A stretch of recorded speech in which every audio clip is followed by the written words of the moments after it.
Hi, I'm Dominic. Thanks for watching Dominic's Woodworks, and today I'll be doing some project archaeology. What is that, you ask? Well, I made something a while back, way before the birdhouse contest, when I had my Endgrain period. I think that's what you call it for painters, so maybe that's the same for woodworkers. I wanted to make a tealight holder. So, let me show you.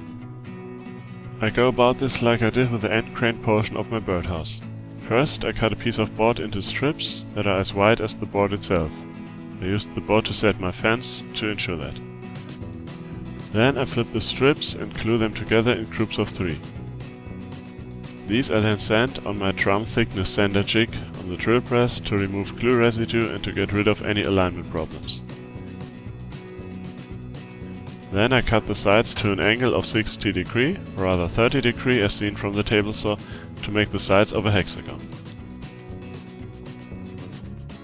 Did you notice what I did just then?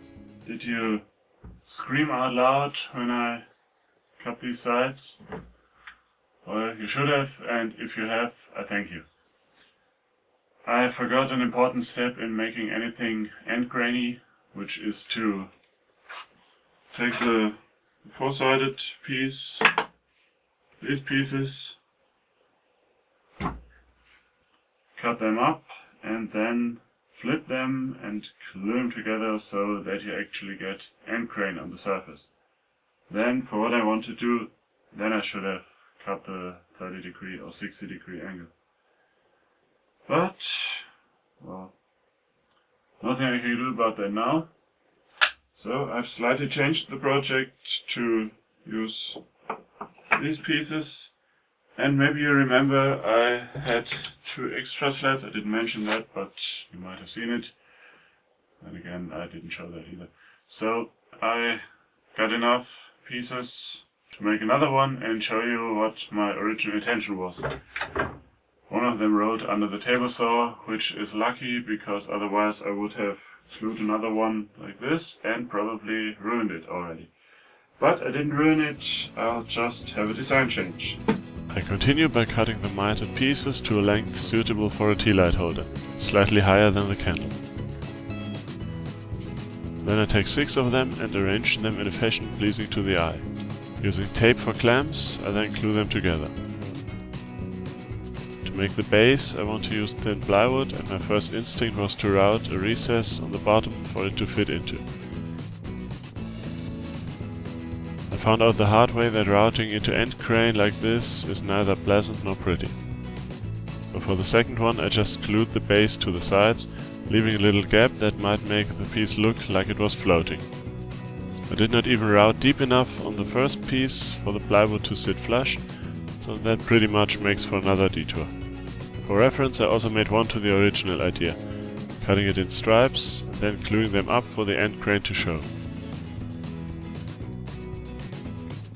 And there we are. The 2 versions. The right one, you could say, at least the one that I wanted to make, but as you can see here the end grain tore out on the table saw. That may be due to several factors. Maybe it's the blade, it's still the blade the saw came with. That might not be the best for this kind of operation, or I pushed too fast, or I should have done it in a different sequence of steps, whatever. Look at these edges, I kinda like them, of course I have to because I made them, but I think it gives the whole thing an interesting look. You got the end grain on the outside, but well, somehow I'm not too enthusiastic about this design, because from the top it's wood, long grain, nothing too fancy. So here's the other version. And as you can see, the sides are a lot cleaner. I rounded them over slightly. This one is larger because I used the same blanks for both, but I had to take off more here. So this is actually a better fit for this tealight. Well, in here it's a little loose, but you can easily adjust that. But what I like about this one, not only does it look nice and clean from the outside, you also get the end grain effect here from the top, where the light from the candle might just get to. So I'm actually preferring this design, made by mistake. And as usual, and as it's customary for this kind of video, let me light it up.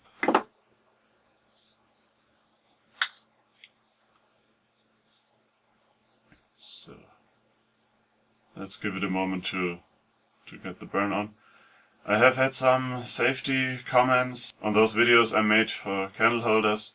Of course, whenever there's fire involved, safety is important, and I would never leave a candle unattended, but if I had to, I would be way more comfortable with leaving a tealight unattended than, well, any other kind of candle.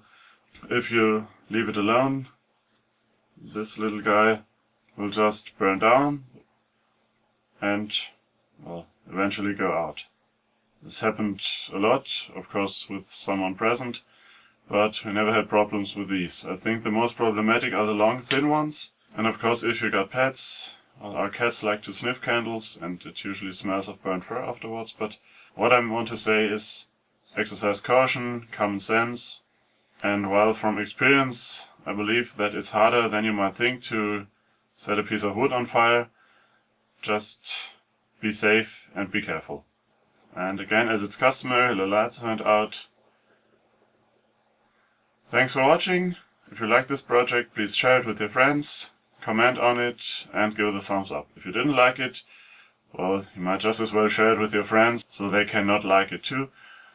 And leave a comment, and maybe, if you feel so inclined, let me know why you didn't like it. I always appreciate feedback, either way. Thanks for watching, and remember to be inspired.